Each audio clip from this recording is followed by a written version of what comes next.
Today's guest is not the person that you meet every day. We have a ton to talk about Alysia Silberg. My life revolved around my accomplishments. So from a very early age, would just accumulate more and more accomplishments. Eventually, it all came together, which was the best part, which was like, if you combine entrepreneur and researcher, you get investor. I got shot when I was 15. I had a gun held to my head and almost died the second time. So I've had these experiences and I've lived to tell the story.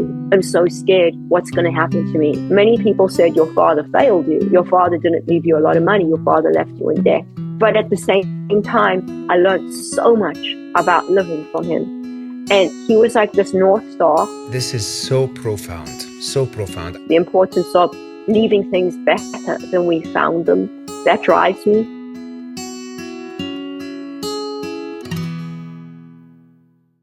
Welcome back. Today's guest is not the person that you meet every day.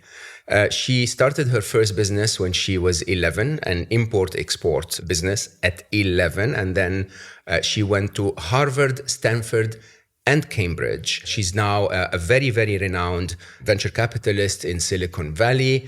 She's the CEO and the global partner of Street Global.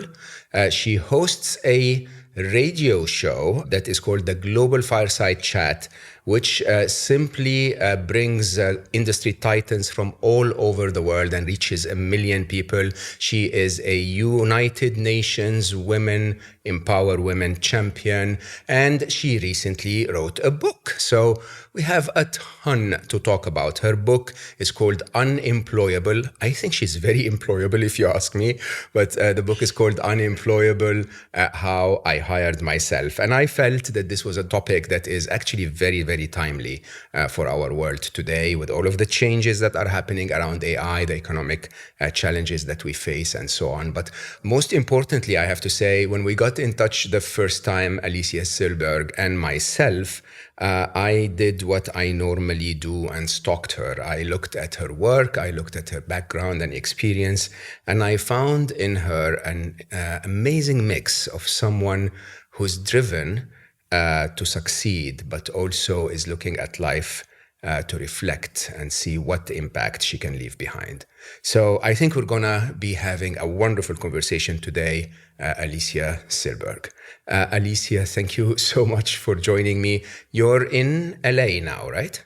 That's right. And thank you for hosting me. I'm incredibly excited to be joining you. From the moment we started engaging, I was like, this is my person.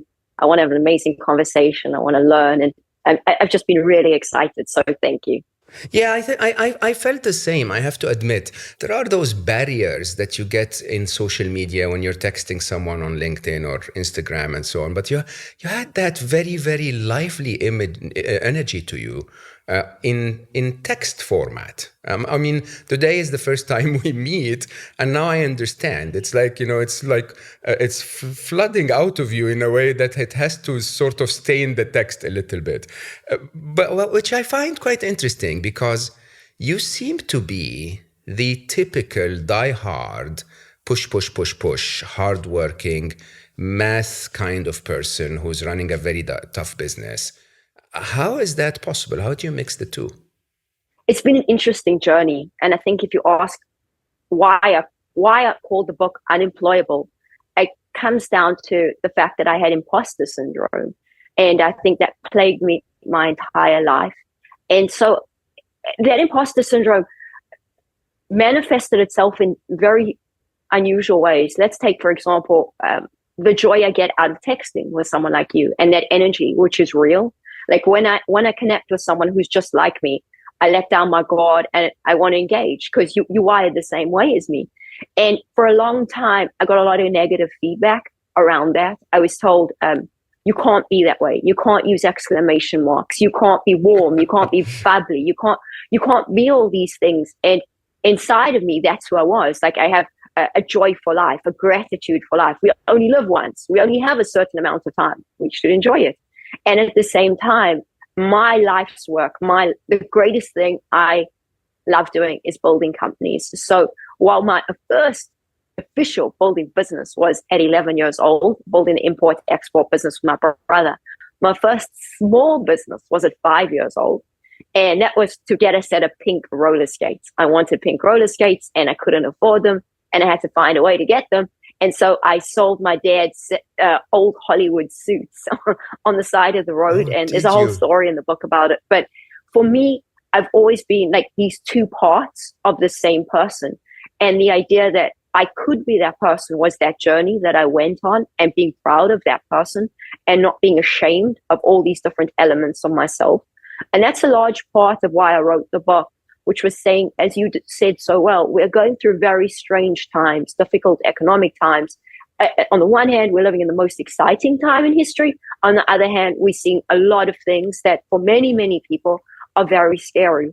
And the idea that I shared my story when I've been through so many difficult times to say to other people out there, if I can do it, and I've been shot, I've been through all these things, I've had these things happen to me.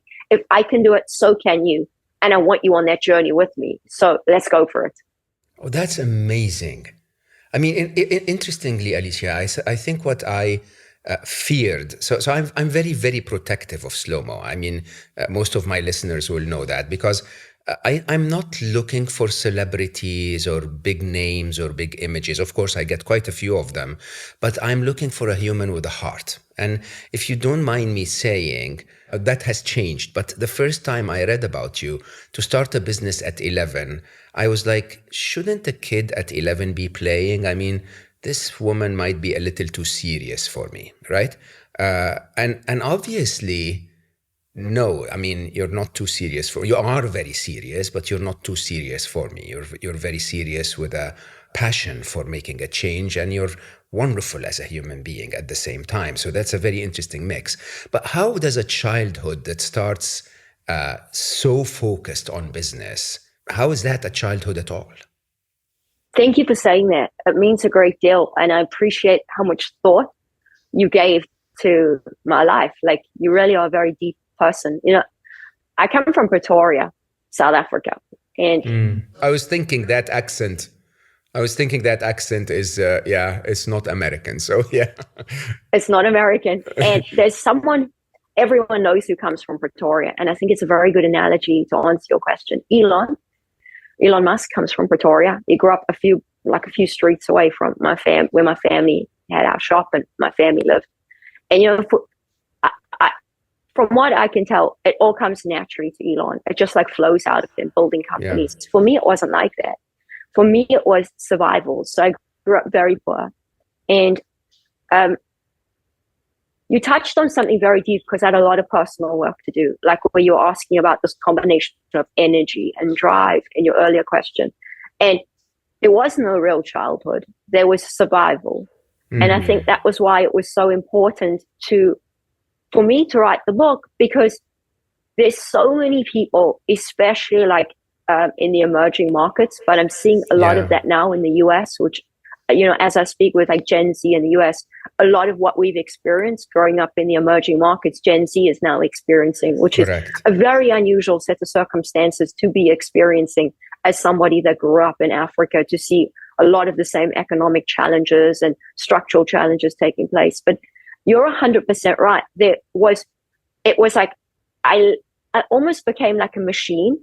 And so I was always like, people say, oh, Alysia, you're very opportunistic. You're always spotting opportunities. It's just the way you always like, oh, wow, there's an opportunity there. My investors love that about me, where it's always like, wow, like you're always like thinking, your brain never switches off. But that came from a lifetime of survival. Like when my dad died, so we started that business when I was 11, my brother was 17. And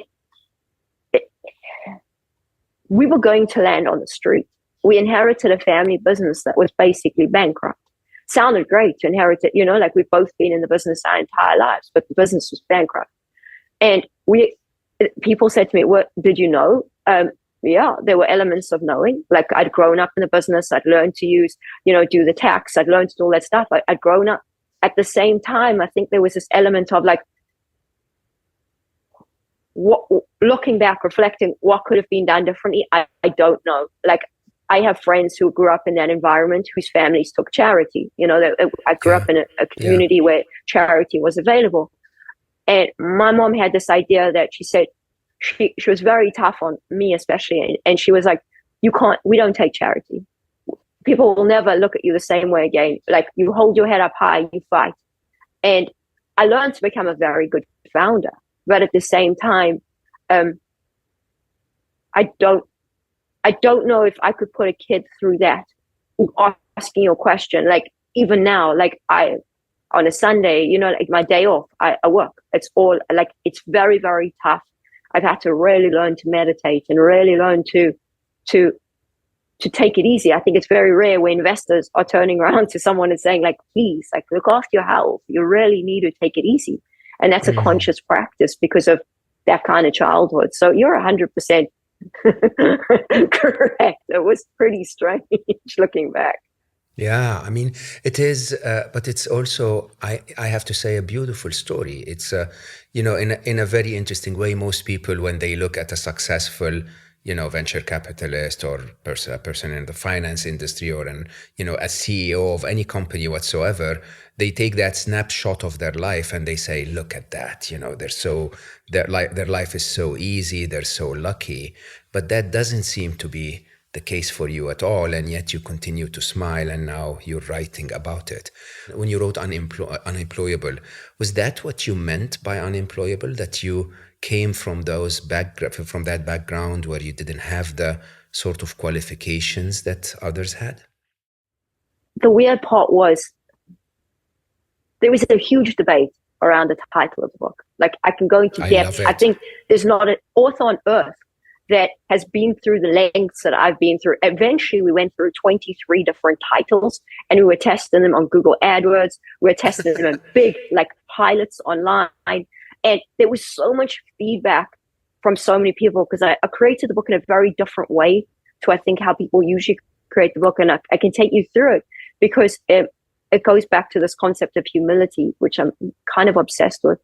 And for me, unemployable was the idea that inside myself, my life revolved around my accomplishments. So from a very early age, I became this individual who I think I had very low self-esteem, and I would just accumulate more and more accomplishments in the hope that people couldn't see the pain that was beneath it, and they couldn't see the sense of insecurity. And so, for example, I went to a very fancy school in South Africa, all the diplomats, the wealthiest families, very, very wealthy, all the embassy kids, everyone went there, Ferraris and those kinds of things. Kids got Porsches for their 18th birthday. And I was there on a scholarship. And I'm a very perceptive person, and I'm very good at, like, seeing patterns. I think it all comes from survival and, like, not having a TV when other kids had, like, all the latest gadgets and all these things. And I used entrepreneurship to level the playing field. But at the same time, I was aware that where I came from was very different. Like, I was aware that I would walk and they would drive in fancy cars, or I would use, like, I don't know how much you know about the South African informal taxi network that was built during apartheid. But I was, like, the only white kid, that white little girl who was using the black informal taxi network. And it was incredible to see the generosity of people who had so little, who always looked after me and protected me. But to answer your question regarding the title Unemployable, it was that thing that kept coming along with me, that no matter how many accomplishments I had, no matter what I did, I still felt unemployable. However, everybody's got that weird term, but for me, it was unemployable. And so I eventually got into the banking sector. I had a ton of accomplishments, like a ton of qualifications. Like, it got to a point where it was compulsive. Like, I just kept accumulating more and more qualifications. And I was obsessed with educating people, because education was, this thing that I loved so much and had given me so much.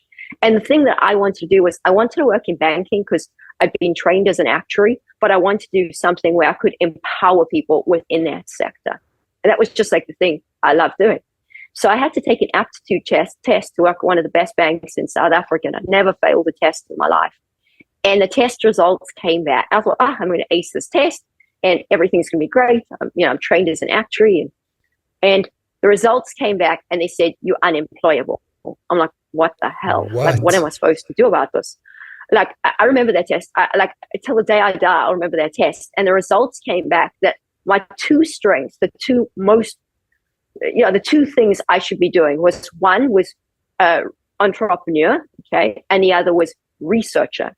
And I'm sitting in South Africa, and my mother-in-law was a very successful executive recruiter, and no one knew what to do with me. It was like all these conservative banks, and the ironic part was, it was that bank that said that to me. And the ironic part was, I got offers from Goldman Sachs, from many, McKinsey, all those kinds of firms. But that indictment, for lack of a better term, of you're unemployable, basically, it almost felt like a validation of how I felt inside. And I was like, oh, I don't belong in this corporate world. Absolutely. And so it took a while to digest it, like many years. And I had to make peace with it, because in South Africa, being an entrepreneur is very blue collar. It's not a glamorous thing. It's looked down upon. And so I was like, okay, well, I'll just keep building companies. But eventually it all came together, which was the best part, which was like, if you combine entrepreneur and researcher, you get investor. And I'd always been investing, but I needed that like penny to drop in my brain. And I needed like those two pieces to come together. Like, oh, wow, this is the thing I'm born to do. And it is. I just love building companies. But I feel like I needed to be vulnerable. I needed to say, like, this is how I felt. If I wanted other people to feel that sense of conviction about their own lives and to leverage their own superpowers and to go for it, especially, as you say, during times like this. But it took a huge amount of courage to be able to use that title and to be able to own it and to be able to say, like, I felt like an imposter my entire life, and that's okay. I wonder, actually. I mean, when you explained what you mean by the title, I honestly think it's a compliment. It's like, hey, you're not supposed to be a slave all your life. That's the meaning of the title, right? Isn't it? Exactly. Yeah. But it took a time to be like, this is cool. And now I'm like the queen of unemployed. Yeah, absolutely. I mean, this is actually quite nice. I mean, I have actually spent most of my life employed, right? So I spent, I think, 27 years in corporate America. I aced it, and I found a way to actually be in corporate America without being political. I didn't join any of the gangs. I was quite okay, and I really reached very far. Chief Business Officer of Google X is not a small thing. But I was unemployable. I promise you, I was unemployable. I remember vividly, without mentioning the name of one of my dearest bosses. Every week, we had a one-to-one to review the business. And, my peers would go to him with a 9-slide presentation with like 4 million numbers on it and so on. And I go to him with my phone, right? And a couple of notes on it, and we chit chat, right? And so one day he looks at me and he goes like, Mo, why don't you do like your peers do? I mean, I'm not making his voice right. I'm just, sort of hiding who he is. And I basically said, because I'm growing 29% quarter over quarter and they're growing 5% year over year, why don't they do what I'm doing? Okay. And, that boss was quite intimidating. A lot of people were afraid of him. And so he said, what do you mean? I said, look, I mean, I can come to you with a 9-slide presentation, or I can go close another $1 million deal in the same time. So which would you prefer? I'll give you a deal. I said, if I miss a quarter, fire me, okay? Until I miss a quarter, let me do what I want, okay? And I was truly an entrepreneur my whole life. And I remember vividly, 2 weeks later, we were standing in front of the entire company, 9,000 people at the time. And someone said, like, why are we not more innovative like the region that Mo runs? And he said, I have no idea what Mo does, but the day he stops doing it, I'm going to fire him in front of every single person in the company. And I had the presentation after him. And so I got up and I said, thank you so much for your confidence. And that was the beginning of my presentation. I mean, in an interesting way, to be unemployable is wonderful, right? It's basically that push that says, stay away from that artificial construct that we call, hierarchy of business, and do your own thing, have your own thumbprint on the world. But it's not that easy for everyone, Alysia. I think most people think of this as a nightmare, really, to not have a job that pays every month. I love that story. Like, I absolutely love that story, because you embody everything that I believe in the world. Like, if more people were like you, I think everything would just be so much easier. But as you say, for so many people, there's that fear that to get to that point where you just get it. And you're right. Like, for me to actually, I was building companies. Like, at that time, I was building a very successful real estate business. So instead of saying, okay, like, I've got a truck license, I'm building this real estate business from the ground up, I still had the sense of insecurity because I was young. And I had all the, I'd been building for so long, but it was the sense of like, I want that sense of societal approval, that. Yeah. And it took a long time for me to move from seeking status versus saying, okay, I'm creating wealth. And with that wealth, I can do so much and I can help so many other people, which was always my passion. But with seeking that validation of other people saying you are good enough because you are doing this thing, even if it doesn't make you happy, and that was the interesting part.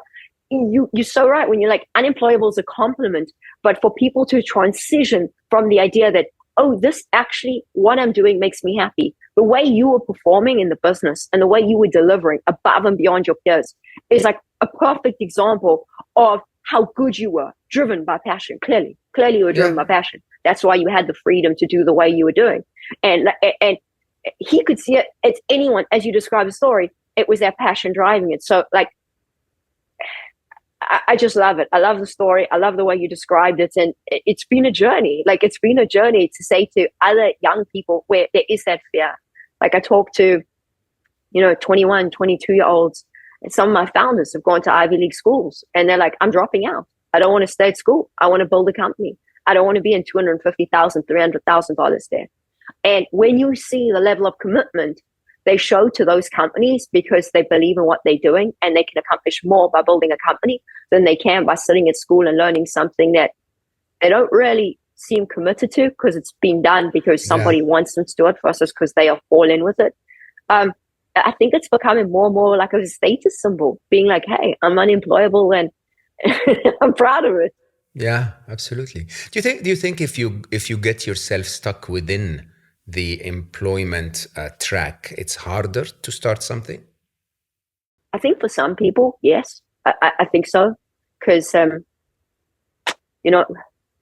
just like the basics, I'm talking from a very practical perspective, the cost of living is so high. People are like, okay, I want to leave, I want to do this.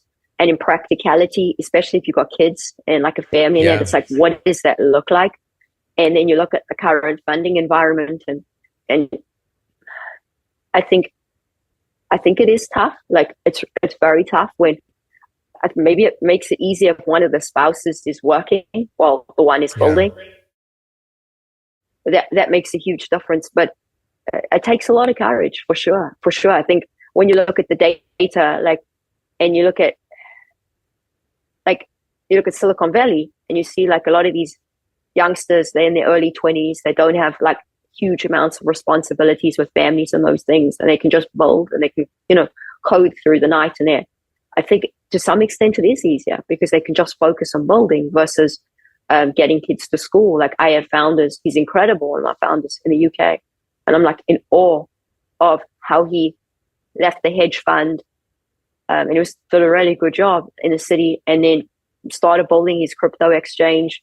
He's got 2 kids, got a wife, got a lot of responsibility, and he just keeps on going. Like he'd be having an investor call and he's changing nappies. And I'm like, I don't know how you do it. I honestly don't know how you do it. It's incredible. Like, I don't think I could, like that level, like he's got a lot on his plate. He gets the kids to school every day. He's like his perfect dad. I think it's pretty admirable if somebody does something like that. I agree. I 100% agree.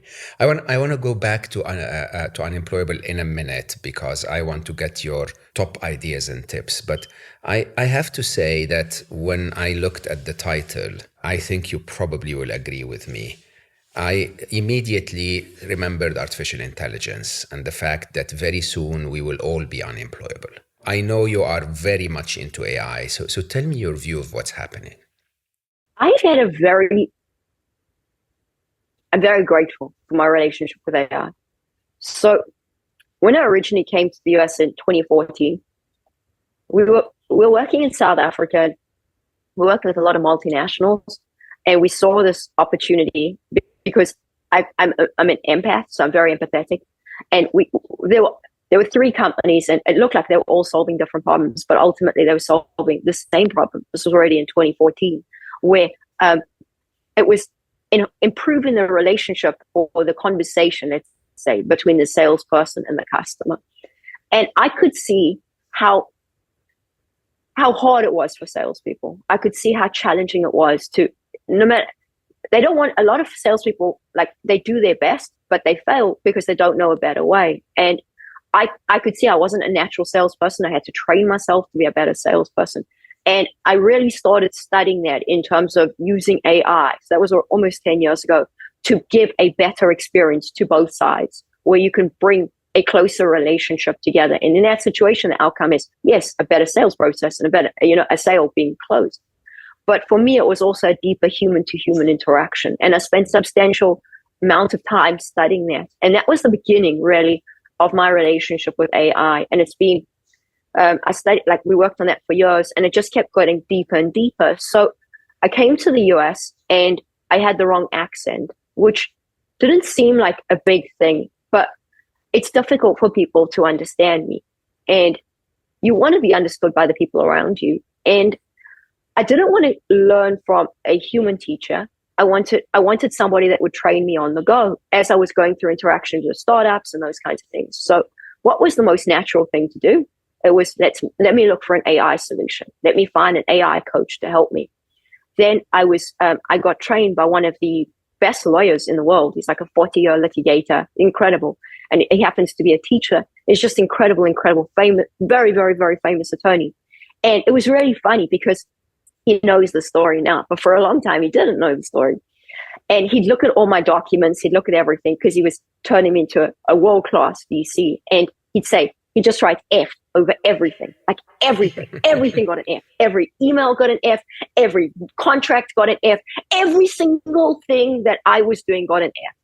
And wow. he's incredible. Like, he's absolutely incredible. But he's no matter how, like, he could have been a grandmaster of chess. So his brain, he's just like, he specializes in partnering companies from, like, when it's 2 people to like 3 billion. And like, he's like, financially and legally, he's just insanely talented. And I was like, this guy's playing me, and I play chess. He's playing me a chess game, and he's beating me, like, every time, like, F. I'm like, I'm going to outsmart my teacher. Like, I'm naughty. Like, I'm a naughty person. I'm like, I have to figure out a way to, like, actually get above this. Okay. I was like, okay, well, I can go to another human teacher. This is not really going to work, because, like, he's like a master. I'm like, I need an AI solution. Oh, so wow. I started playing with AI, and I was like, okay, like, the more I got into the AI, and the more I was like, because this was back in it, like, I was like, okay, I'm going to get this right. And it just kept tweaking and tweaking. I'd start sending, and it would start going from an F to an A, till eventually he got to a point where he's like, okay, I've trained you. You're on your own now. You've got everything you need. You don't need me anymore. And it was incredible because it was such a sense of accomplishment, because he just kept, like, knocking me down. But I believe in radical open-mindedness. And so it became, like, thrilling to learn from my mistakes and to see the AI help me. And so whether it was, like, negotiations, even, like, with my publisher, I could see as a woman that it became the most, and this is a very contrarian opinion, but it became this empowerment tool like no other, because it meets me where I am. And so I could use it I'm obsessed with, like, constant, like, learning, and, like, just, like, constantly self-growth in it. And it was this teacher like I'd never experienced before. And so, for example, I do this with everything. So at any point in time, I have like 9 or 10 AI tools running. But for the book, I open sourced the book from the get-go to, like, the smartest people I knew.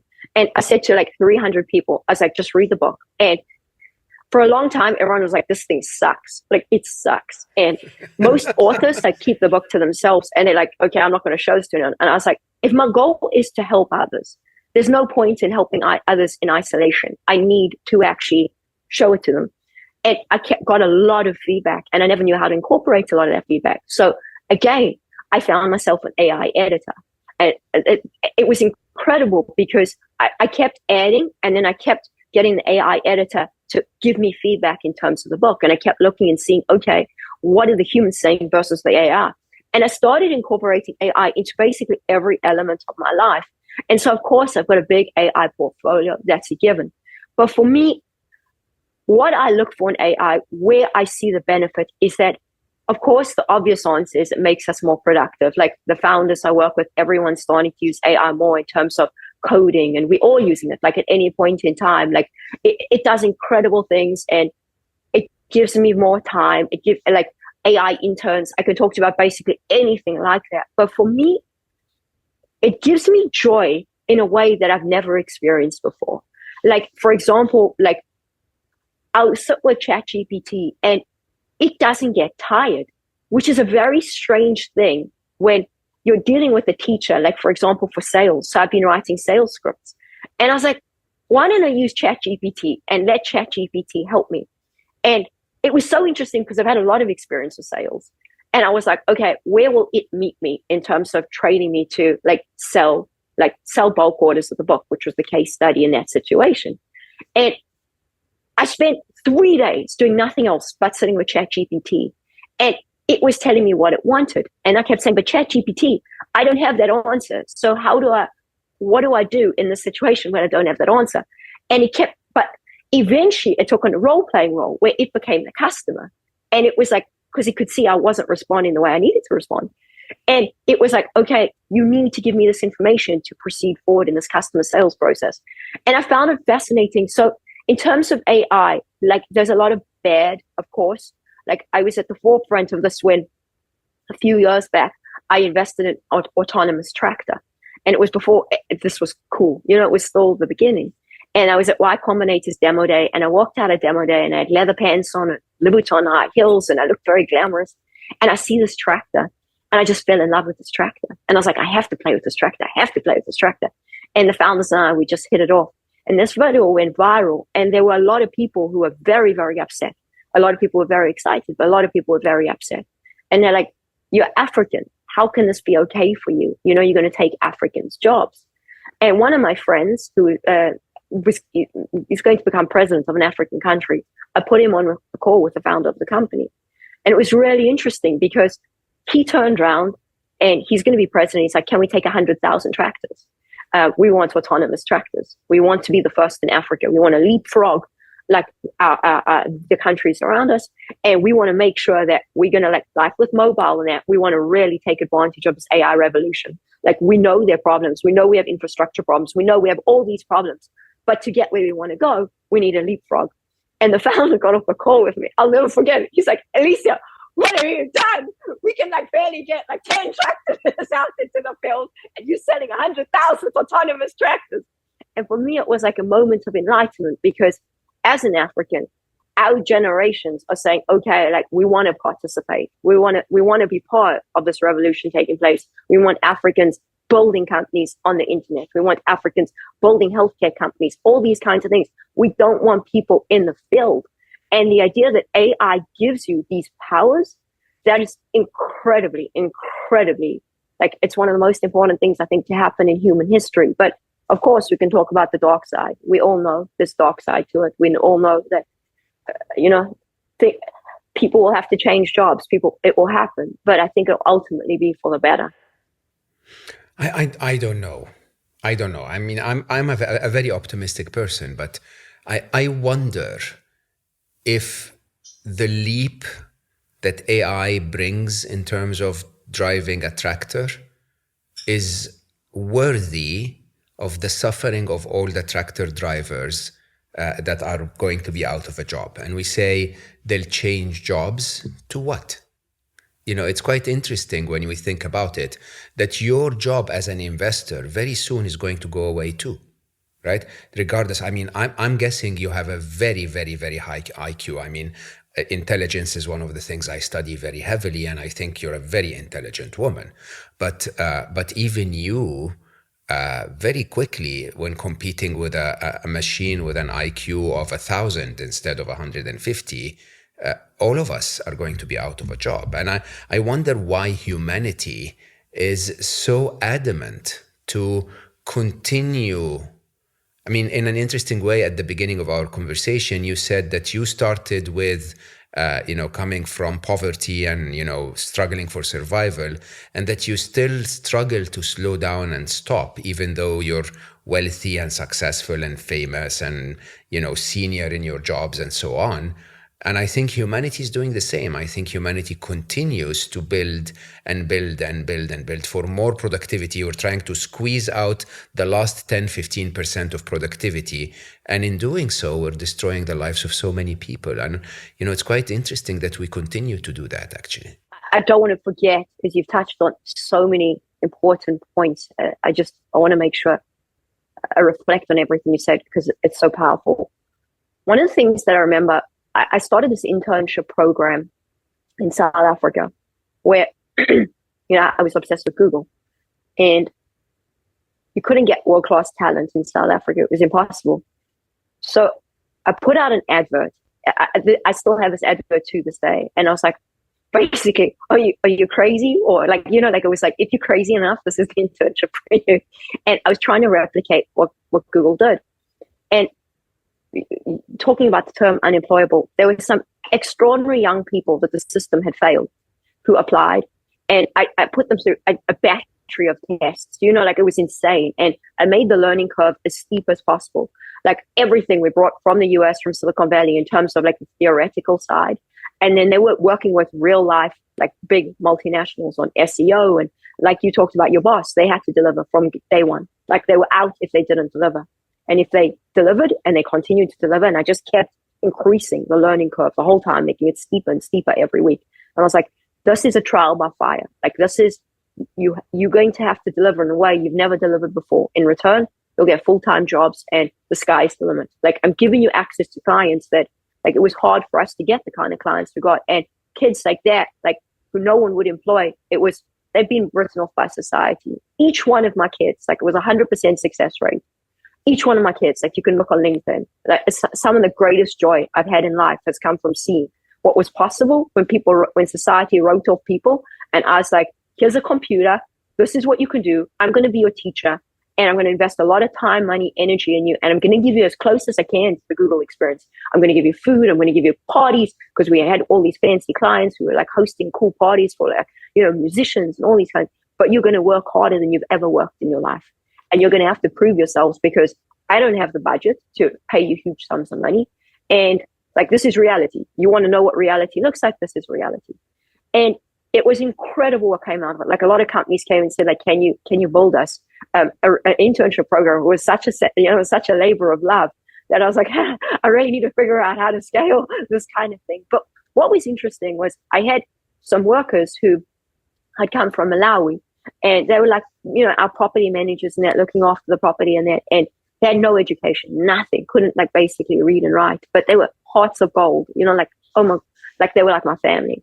And we were running, like in this instance, we were running short of staff, and because we were cranking, the business was starting to grow. So I said to one of them, Mateus, I was very close to him. I said, Mateus, here's a computer.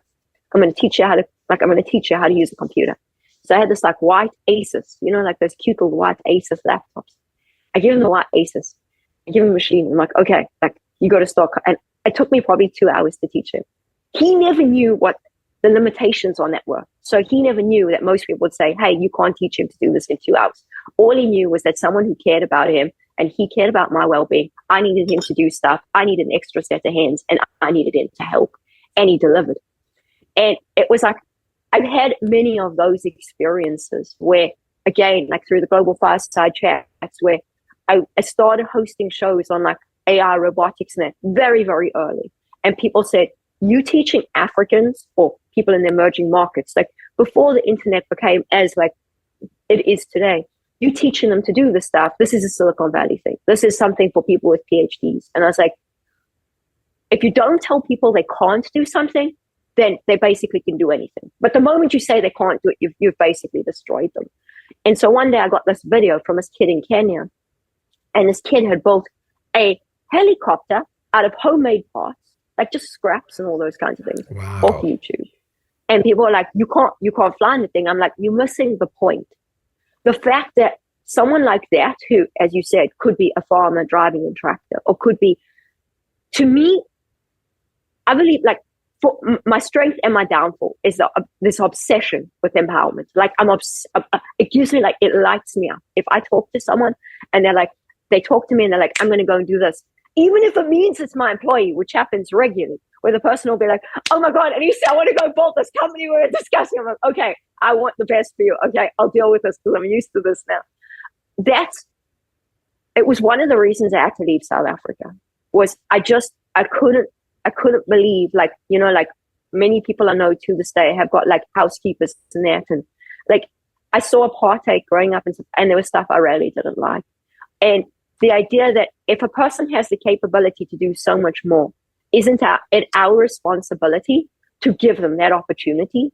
And so to answer your question, like going back to the tractors, in California, where this company was specializing, there's a shortage. There's a huge shortage of resource there's no one to actually be on the ground to drive the tractors. It's a big, big, big problem. So in that situation, it wasn't taking anyone's jobs. But as far as Africans go, I'm such an optimist. I just believe that if a person can drive a tractor or they can do something more valuable, the value of their life could be so much greater if they can get more joy out. If they get the joy out of the tractor, yes, then I don't think it's okay that the AI takes their job. But then I think AI will create new jobs, and I'm an optimist. But to answer your last question, in terms of squeezing, I think for me, the idea that the AI will take my job, I can see it. I can already see it, as I said to you, like as I play with it and as I train my own AI. Mm-hmm. And I've like been training AI for quite some time. I could see how rapidly I could learn, even relative to me. But I think maybe because one of my primary values in life is to learn and grow. It's like, if it makes me a better learner and I can keep learning, it's a risk I'm willing to take. But then you have to bring in, like, you have to have conversations about like universal basic income and these things, because I think this is the way humanity is going, and you can't have the conversation about AI without it.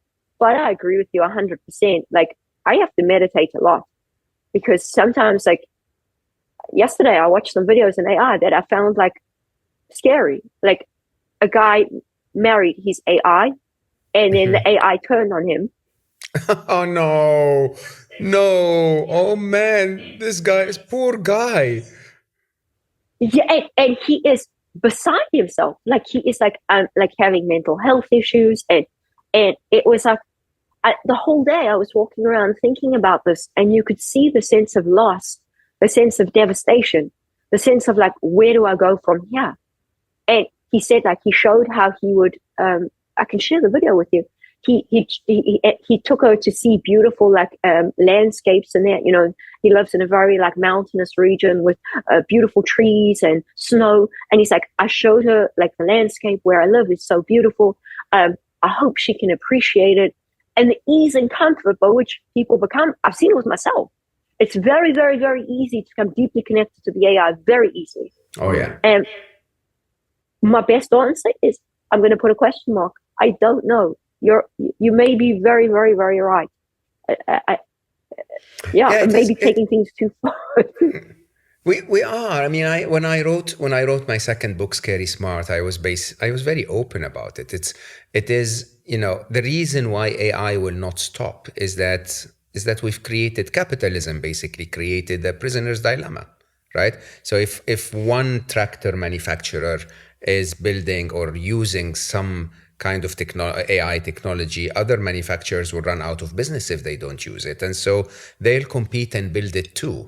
But it's funny, because when you really think about it, it's like all of us humans focused on our individual gains and benefits so much that we eventually ended up forgetting the bigger picture. And the bigger picture is, yes, maybe we were not supposed to work in the first place. maybe we were supposed to be all unemployable. And maybe the system will readjust to get us to be unemployable, to allow us to use our ingenuity to build things and connect. And but I think even when that happens, it would probably be the most ironic cosmic coincidence in history that we went back to being really cavemen and women, but with a lot of advancement around us, but really not a lot to do. But not because we designed it that way. We just stumbled on it because the AI said, hey, you know what, stupid, sit on the side. We don't want you anymore, right? It's quite an interesting thing. I mean, I don't want to scare our listeners. I think everyone who read my book knows that I speak about the force inevitable and the idea that AI will eventually be the best thing that ever happened to humanity. But it is definitely ironic how we allow ourselves to do things that can harm us in the long term. Let's go back to unemployable, if you don't mind. So, AI is a few years away, that whole idea of universal basic income and so on. But for today, what would be your top tips and advice for someone either in the corporate world already but thinking of a change, or someone who's about to graduate and get into the real world? What do you think are the top qualities of a successful entrepreneur? Number one, never defining your life by your current circumstances. I think so. Always having that big vision for your life, even if the people around you don't see it. Even Alysia. Whatever's happening, it's it's got to be inside of you. And the idea that you find your passion. Each of us has our own passion. We all know that we've got that thing that's your superpower. It's unique to you, and you got to go super deep. And I think there's a lot of fear for a lot of people going super deep. We can dig into that. And I think for me, also the idea that you could teach other people the way you're teaching people with the show here. So you have all these incredible skills. You've got your passion. You're this incredible entrepreneur, but you have this desire to teach others, which enables so much more for you and for them. I think being brave in a way where you're afraid to climb out your comfort zone, and it sounds cliche, making yourself noticeable, but the journey to making yourself noticeable is doing those things that scare you, where it's reaching out to someone that scares you. So saying, I'm going for this. This person is extremely good at this thing that I want, that I love. That's my passion. That's my superpower. But I want to learn from that person. I want to triangulate my thinking and learn what I might be missing so that I can keep growing and going deeper. I think those are the things that change your world, and in the process, change the world around you. We can dive deeper into them, but for me, those are the things that have worked really well in my life that I believe are basically available to anyone if they have the right mindset, if they've got a flexible mindset, and they're willing to hold themselves accountable, can achieve anything. This is so profound, so profound. I keep telling people this even on the personal level. You have no idea how many people come to me and say, I'm stuck in this dead-end relationship, but I don't want to break up now. I'm 36, and what will happen? And it's good to have someone than no one. And I go exactly what you said. If your current circumstance is never a measure of your future. I always, in business, I always said that the past is never a predictor of the future. You can do things differently today and get a very different future, right? And it's quite interesting that this does take a lot of courage. It really does take but at the end of the day, I honestly don't know. I mean, I may have a brain defect somewhere, but when was the last time that something went really bad and it wasn't fixable, or that, it completely destroyed you? Most of the time when something goes wrong, we just adjust our path and keep going, right? And I think the fear of failure and the fear of being homeless is never less than in Silicon Valley. I mean, perhaps my time in Silicon Valley, which I have to say I loved and hated at the same time. It's a very unusual place. I can see the vigorous nods on your head. Yeah, right. It is. It's a very, very strange place. But you know, my time in Silicon Valley, I think the one thing that is so noticeable is it almost feels that those people have no fear. It's like, you know, definitely no fear of mistakes. It's like, yeah, it's going to be fine.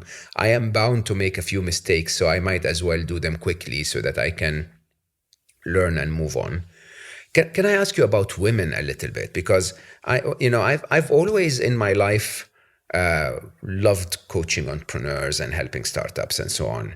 And, you know, after I started to focus my career a little more to happiness and the work that I do on 1 Billion Happy and Stress and Unstressable and so on, I sort of slowed down, honestly. I mean, I rarely ever coach a startup now unless I really believe that what they're doing is bringing value to the world. But I do coach a lot of women entrepreneurs. Right? I have to say, it's not uncommon for me to have a conversation with a woman's entrepreneur that's been pitching for the last, 6-8 months and not getting funded.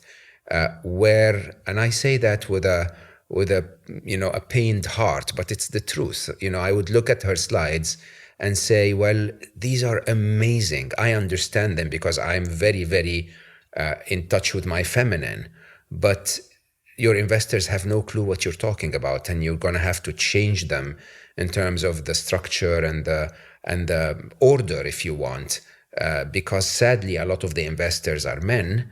And so accordingly, you have to speak their language too. And believe it or not, most of the time, 6 weeks later, she would call me and say, I changed the slides and I'm invested, right? It's sad, really, because we're sort of, dampening the feminine lingo, but also presence in the entrepreneurship world, because the investment community is sadly mostly men.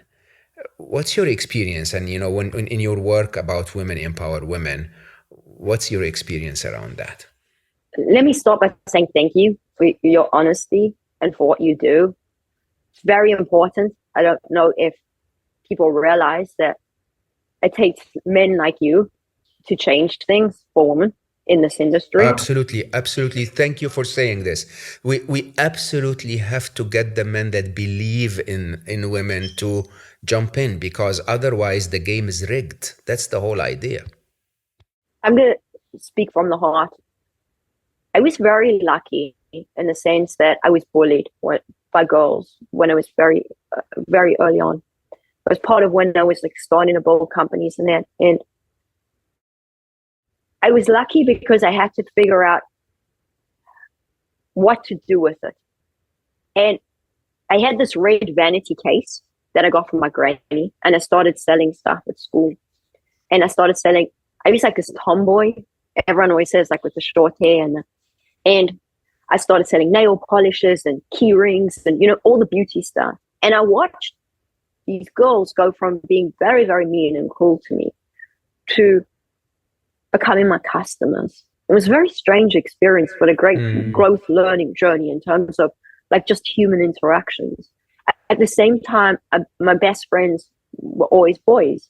I was very tomboyish, and I just had these experiences early on, which I think helped define my journey in terms of women's empowerment, because I got to see, I tried to always be the kind of mentor to women where I never had those female mentors. Yeah. So the mentors I had were always men, and they're all extraordinary men like you, very successful, very accomplished, who are always willing to have the hard conversations with me, even if it was uncomfortable.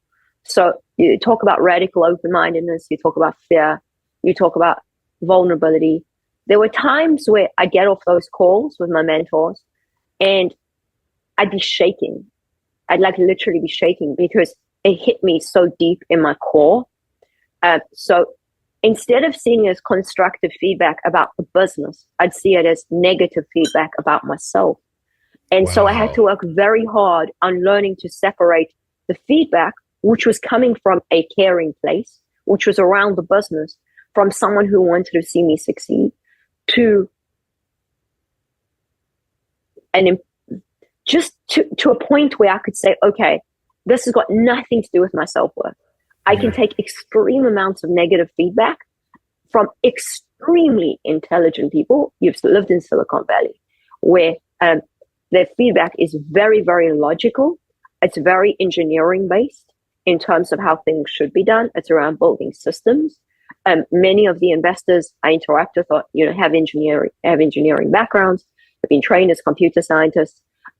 It's a certain way of thinking. So for a long time, even though I've been building companies for a long time, my experience in Silicon Valley had been like I was like banging my head against the wall, because I would trigger people. I would do things in a way that was harming my career or harming what I was trying to do versus helping me. And the moment I moved away from taking it personally, which took a lot of work, and being like, okay, I can take extreme amounts of criticism and absorb it and apply it to whether it's the pitch deck, whatever it is. The moment that happened, and I like mistake learner's high, Ray Dalio calls it, and live and die by Ray's principles. The moment I started applying like mistake learner's high, I started like scaling up what I was doing rapidly, because it became something that was like almost arm's length. And when women come, and I'm sorry I've given you this background story, but a lot of women come to me and they want me to mentor them. And I say to them, like, are you willing to hear a substantial amount of negative feedback, knowing that everything I tell you comes from a place of care and love? Like, the most valuable thing I have in my life, we've discussed it, is time. I can't get my time back. So how I choose to spend it, I want to spend it with people that are going to have a major impact on the world, solving the world's biggest problems, leaving humanity better for the next 100, 150 years. And so working with people who, it's not about their ego. They're willing to address their ego. They're willing to address their blind spots. They're willing to look at their weaknesses and say, how do I surround myself with people like you who can help me get where I'm trying to go? That is a very, very valuable conversation, but it's tough for many people. Many people don't want to go through that, like, trial by fire, where you were talking about courage and that. Like, I had to be very courageous. The number of times where on my Silicon Valley journey, I felt like I was on my hands and knees. I literally felt like, there's that movie $1 Million Baby, and I remember seeing that movie a very long time ago, and she's in the ring and she's just being like, and she's down and she's just being like boxed and boxed and boxed, and like she's bleeding. And a lot of the time I felt like that. That's the metaphor of how I felt.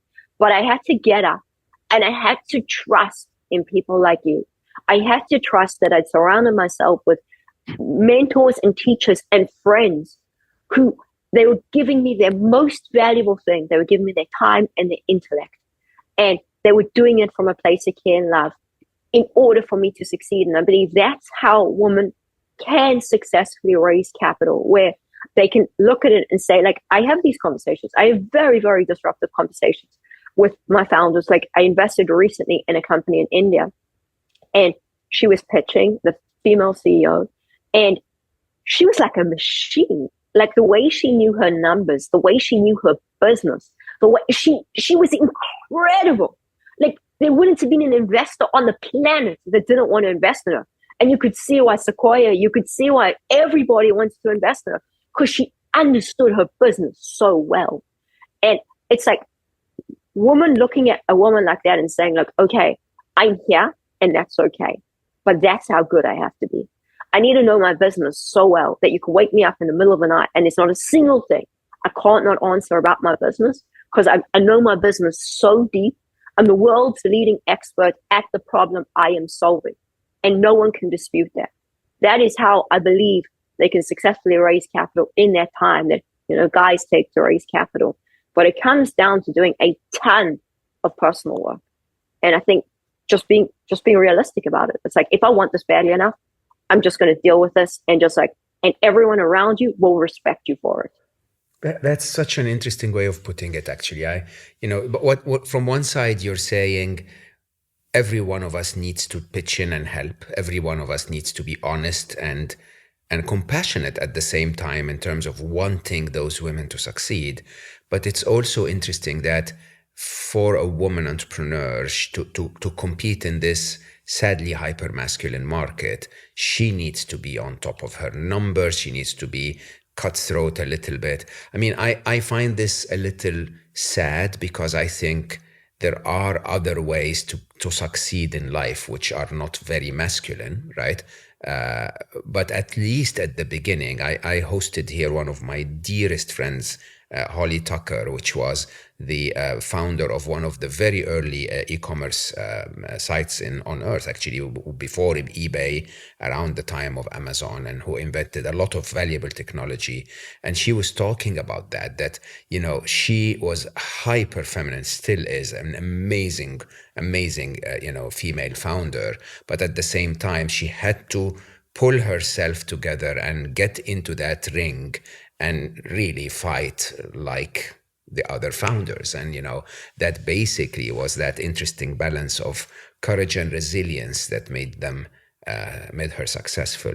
Alysia, I want to ask you a question. What's next for you?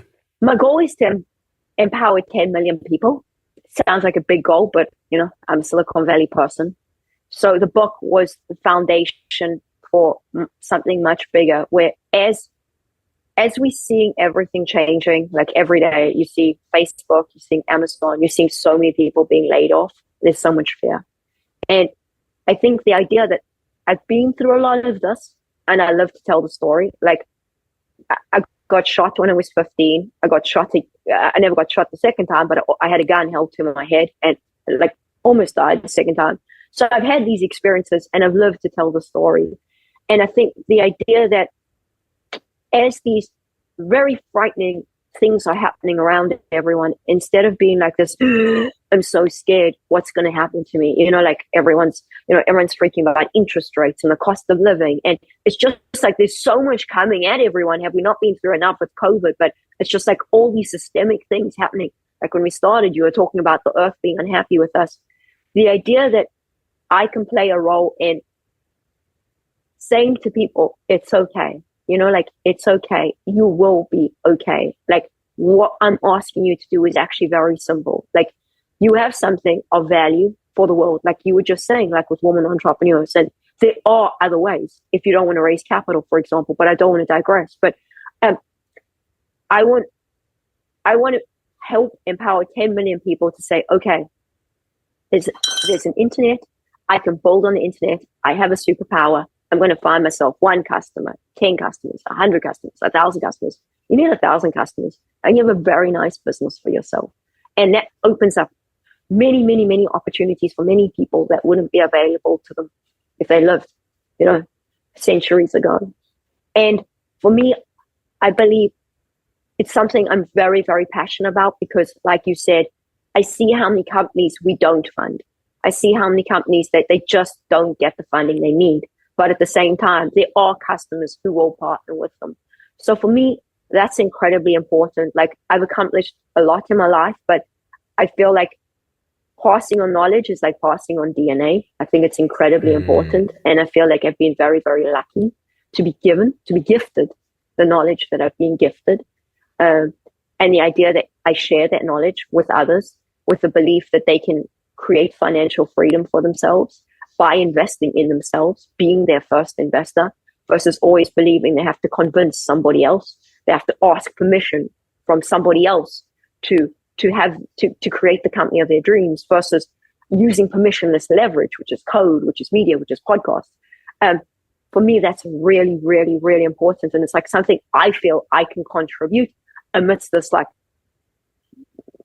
craziness to some extent that we're living through, where people can look back and they can be like, in 5 years' time, like, oh wow, like I did this for myself and I built a company for myself. Like, I associate extreme amounts of freedom and joy to being an entrepreneur. So when my brother and I started that business, my mother was a ballerina, and I could see how lucky we were that we had those entrepreneurial genes from my dad and that drive. And I could see the importance of, you talk about women, educating people. Like, throughout my life, I've always been obsessed with educating people that you have the ability to have financial freedom if you have the key skills. And if you just keep applying yourself and you don't give up and you don't get frustrated, it's not just going to happen in 24 hours. For some people, it might. You might come up with like a really good idea, and you might, but by and large, it doesn't happen to every single person straight away. You got to work at it. But for me, that's what's next, is really building a platform with people like you who are incredibly knowledgeable, who understand the importance of our contributions to the world, and to making sure the next generations don't grow up in a world of fear, don't grow up in a world of like, oh wow, like I talk to young people in America, it breaks your heart. Like it breaks your heart where they're like, I can't buy car insurance. I can't do these simple things. I like, what is the point? Like there's young people on my team and they're like 21 years old. They're like, I don't want to have kids because the world is messed up. And I'm like, no, you get to turn things around, but we as the previous generations have to help you make that possible. We have to teach you what we know and we can learn from you. But that's how things change for the better. We can just look at history. That's how things change. That's amazing. It is quite an interesting time, I have to admit. It is really, really an interesting time. And the way you position it in terms of, no, don't just lie down and die, basically. You can build something. You know what, Alysia? If I decided a couple of years ago I will never start a business again. I co-founded like 23 of them. But if I do, I'll come to you for advice, honestly. I think you're such a... Hold it together. Oh, no. I can't keep up with your energy. That's too much. Too much. I'm an old man now. I'm an old man. Can I ask you something? So you've lived a life, I normally close on a question about happiness. And I've noticed in your conversation that you've built a life that is almost littered with achievement. Like you're constantly, you said it yourself, huh? You were collecting achievements. What are you doing about your happiness? What's your secret to finding happiness? Steve Jobs was one of my heroes. And once a week, I've always tried to listen to his commencement address at Stanford. Yeah. And whenever I kind of feel like I've stopped and I kind of lose my way, I go back and listen to it. Where he said he like looks in the mirror and whenever like he feels like he's going a bit in the wrong direction, he's not happy and he's not focusing on the thing that means like his joy, his place of joy. He adjusts. And I think I've become very good at that. At the same time, I think I drive a lot of people around me crazy because my late father was this incredible man who didn't focus on money. He focused on people. And it's like in the book where during apartheid, like there were so many people, like African people that had no access to doctors, and then he'd give away his medicine in his pharmacy for free. He had this crazy costume store and pharmacy, and he put on performances like in prisons and all these weird things my dad did, like to give back to humanity through the arts and through his knowledge as a pharmacist. And it's weird because he died when I was so young, but at the same time, I learned so much about living from him. And he was like this North Star that I've always had this alternate view of the world, which many people told me was wrong. Many people said, your father failed you. Your father didn't leave you a lot of money. Your father left you in debt. But when I went to my father's funeral, there were more people than I've ever seen in my entire life at that funeral. And it wasn't just wealthy people. It was poor people. It was immigrants. It was, you name it, they were at that funeral. And it had a profound impact on my life because I've asked myself more times than I care to imagine, who will show up at my funeral? And it sounds crazy that I'm relatively young, that I think a lot about my own death.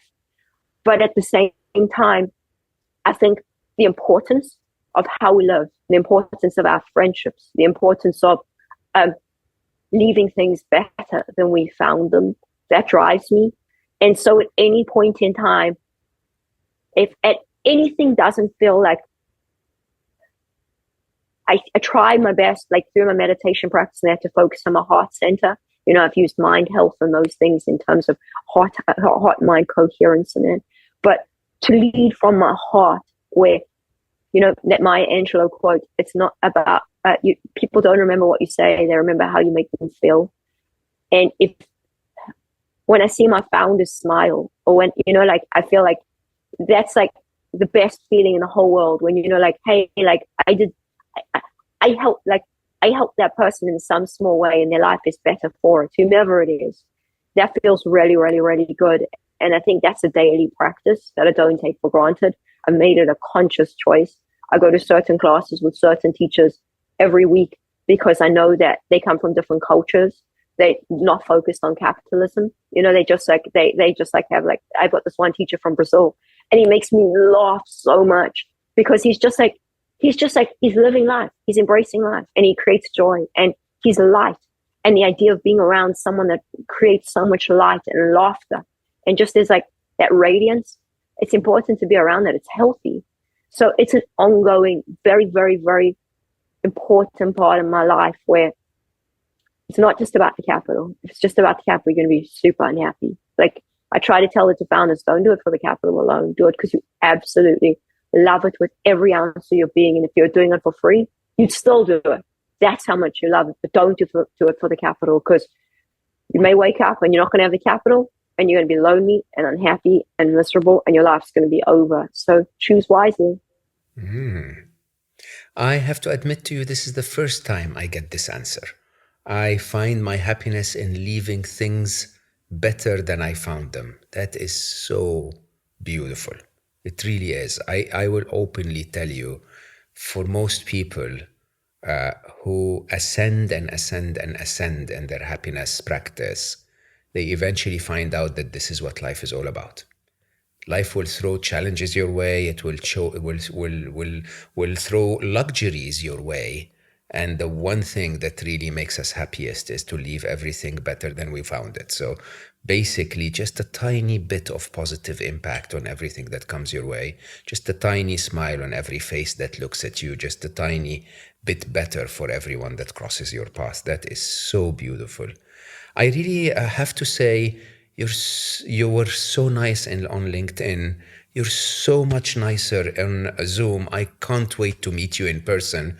Don't know if I can take all of the energy, but definitely one of the most wonderful capitalists I've seen in a very, very long time. Alysia, thank you so much for being my guest today. Thank you. I've loved every minute of this, and I hope we get to see each other soon in person. Come to the launch party. We're all going roller skating. So like, I know I'm crazy, right? But roller skating. Bring your family, bring your roller skates. All your listeners are invited. Again, just going back to Unemployable, it's like, as you said, living your life on your own terms. So it's May 19, and I'd love for you to come. Come to LA and come roller skating. So LA refused to let me in a couple of months ago because I had the wrong visa type when I landed. But I will tell you and tell all my listeners, I'm a very serious roller skater. So you know what? I'll be roller skating here on May 19th for you. I think that's really, that is such a wonderful way to launch a book. I think that's the way to do it.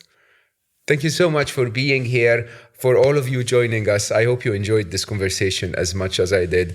I don't know if you feel Alysia's energy, as much as I feel it. This is, I would say openly, a prodigy. I know intelligence. I know this woman is extremely intelligent. When we let you guys go, we'll probably be talking about math and physics. But when you find a heart that is so beautiful, that's trying to leave everything a little bit better than she found it, going through a path from extreme poverty to extreme success just because she was unemployable, I think is a wonderful, wonderful story.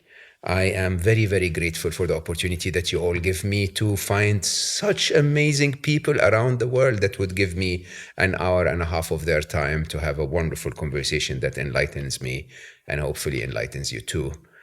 So whatever you're doing this week, I think you might as well take a little bit of time to slow down and think about how employable you really are. Trust me, I spent 27 years in the top jobs in the world. I'm totally unemployable. Slow down a little bit. I love you all for listening, and I will see you next time.